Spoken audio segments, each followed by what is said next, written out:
Oh, hey y'all! It is 9:32. So I caught myself trying to read the Bible, trying to get some word in me, trying to nourish my soul.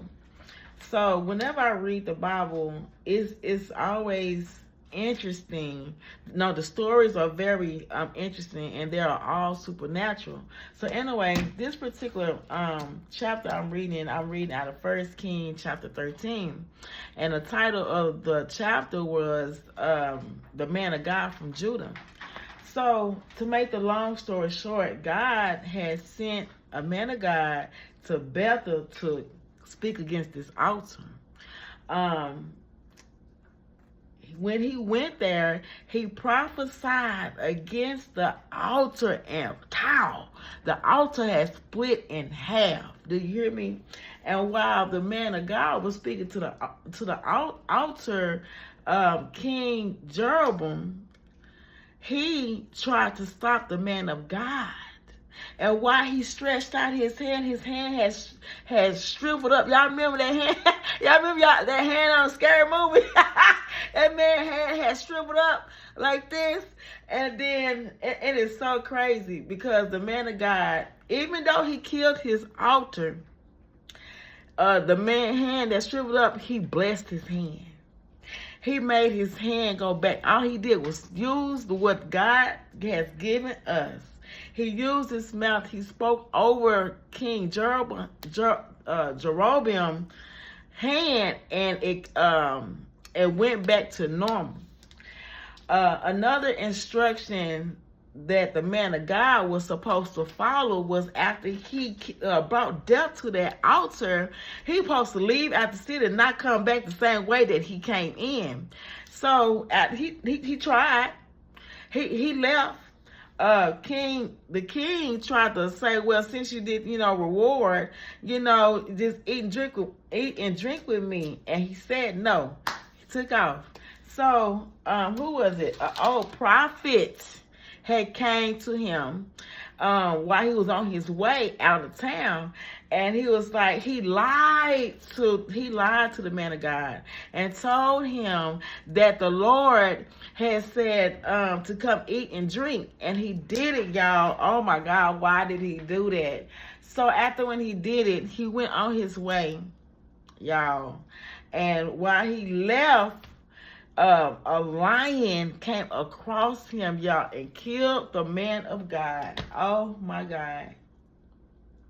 Now, sometimes when I read the Bible, y'all, I get a little emotional sometimes because when I read, well, I actually study the Bible. When studying is doing this, when you read the Bible, this is when I had started back over.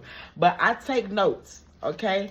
I write down what I read because sometimes I'm forgetful. I have to do a recap and stuff before I come to the next chapter. When I come the next day or so, whenever I come back to reading the Bible, okay. I just want to show you how much I be reading and studying. So anyway, yeah, I just really thought that was I was hoping that God would, spur him. You know what I'm saying? But he didn't. Not this time because God specifically gave the man of God to instructions just to go there, kill that altar, and do not return the same way you came in, and do not eat and drink there, no matter what they said do. And he did it anyway. And sometimes, God is like that with us too. You know what I'm saying? He specifically, I'm going to use fornication for an example. That's a perfect example. Fornication, sex is only supposed to be for husband and wife. And a lot of people, I was one of them, of course, so I'm not trying to bash somebody, but I have to, when I get on here, I have to speak nothing but the truth, okay? So anyway, when we have sex outside of marriage, something is going to always happen. Like you that's an automatically soul tie. Whatever is attached to that person who you slept with is now attached to you, and sometimes you get a STD. Sometimes you get things that you cannot get rid of, like HIV, or what is another one of the warts? Ugh, I think it's an HP word. They look like broccoli or something. I seen the video of it when I was a kid, when we took sex education classes. But anyway, so yeah, when you disobey God, it might not happen right then and there, but you are going to pay the consequences for it.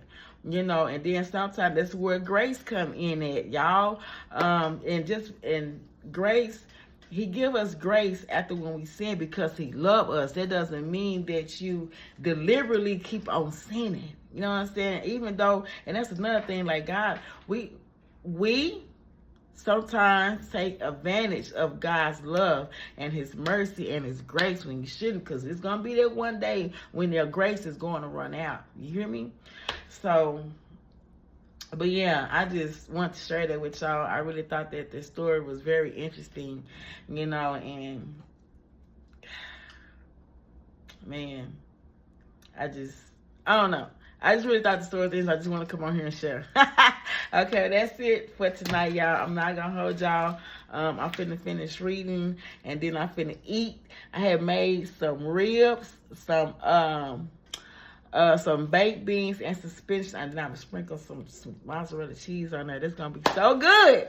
So anyway, that's it, y'all. I'm out. Good night.